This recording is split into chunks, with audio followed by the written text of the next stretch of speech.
Hello everyone. A little while ago I was looking for a book that we could use in our house group, and I came across a gem of a book called Stop and Stare by Nick Fawcett. It's published by Kevin Mayhew Limited, and they very kindly gave me permission to read to you the poem that the book is based on, and also the 5 introductory sections in the book. So I'm going to read the poem to you now and a précis of the first introduction. The poem is called Leisure by William Henry Davis. You may know it.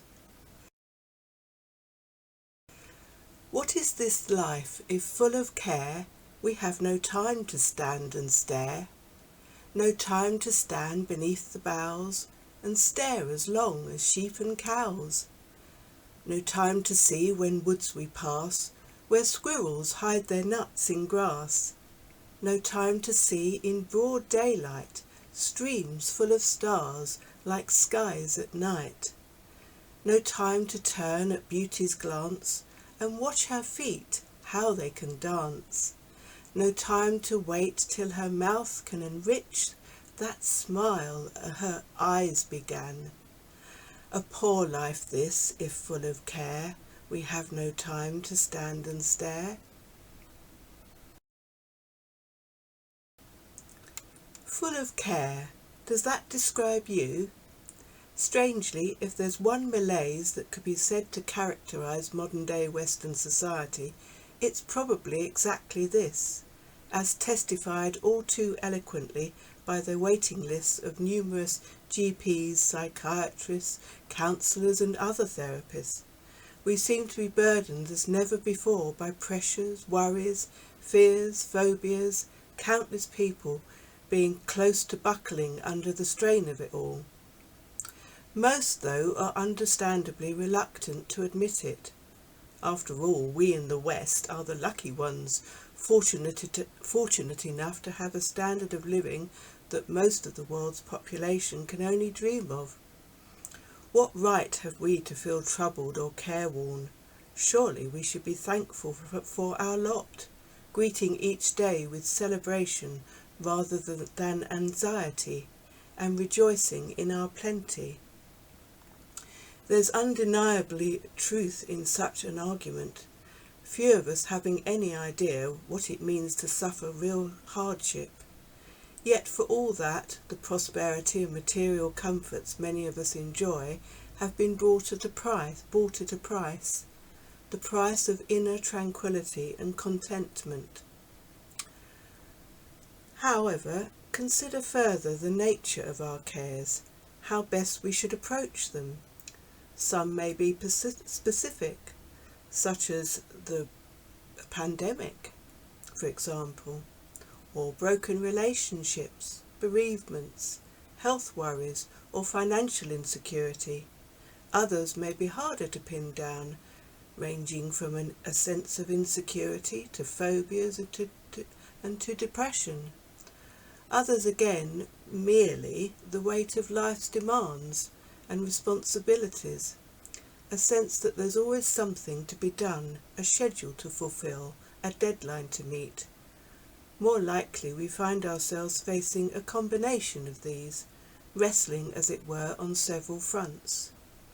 So how do we respond to such troubles? A typical approach is to indulge in frantic activity, almost as though through keeping busy we can keep our cares at bay. Don't stop, we tell ourselves, or that problem will catch up with us and drag us down. Stay occupied, get our head down, and we'll somehow muddle through. For others, the response is very different. They feel paralysed by their worries, increasingly unable to face anything.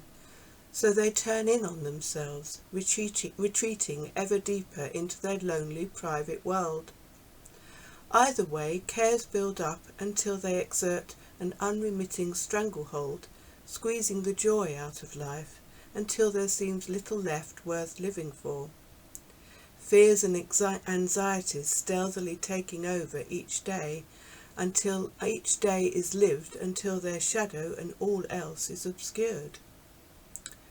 So what might we try? A possibility that may surprise you is suggested by the well-loved poem of Johnson Oatman, Count Your Blessings. That, of course, is an excellent advice in itself, for simply listing our reasons to be cheerful can go a long way in helping us to see past our problems. What about thinking along different lines of counting our cares? That too can be useful, not with a view to morbid introspection, but simply as a way of getting things into perspective.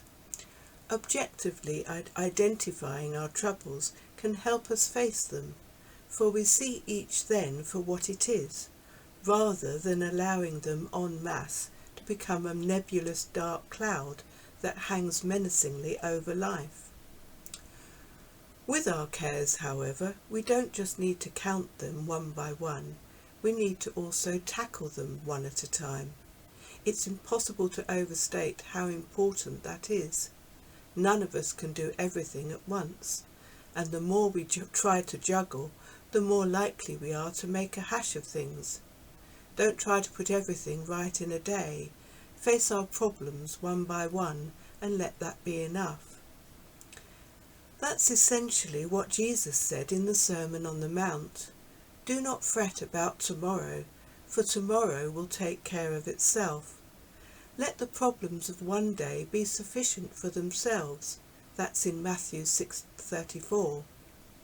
And that's just one of many passages we could turn to that promise to help or hope for those wrestling under a weight of care, that remind us he cares about our welfare, shares our sorrows and bears our pain.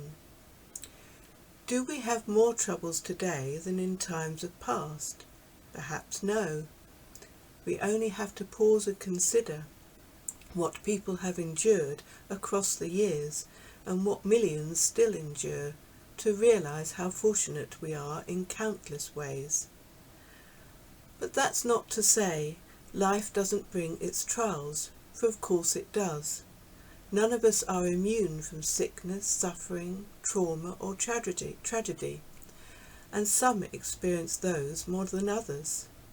Faith doesn't downplay such trials for a moment. Rather, it offers God's promise of strength and support, the assurance that whatever we're called to face, he will see us through it. But it calls us also to consider our cares in a new light, asking whether they're all real as they seem.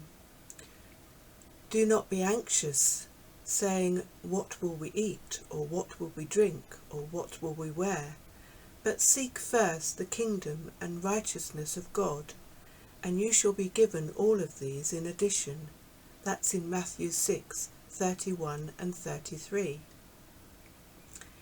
In other words, don't fret about what's unimportant, the trivia that we daily magnify out of all proportion.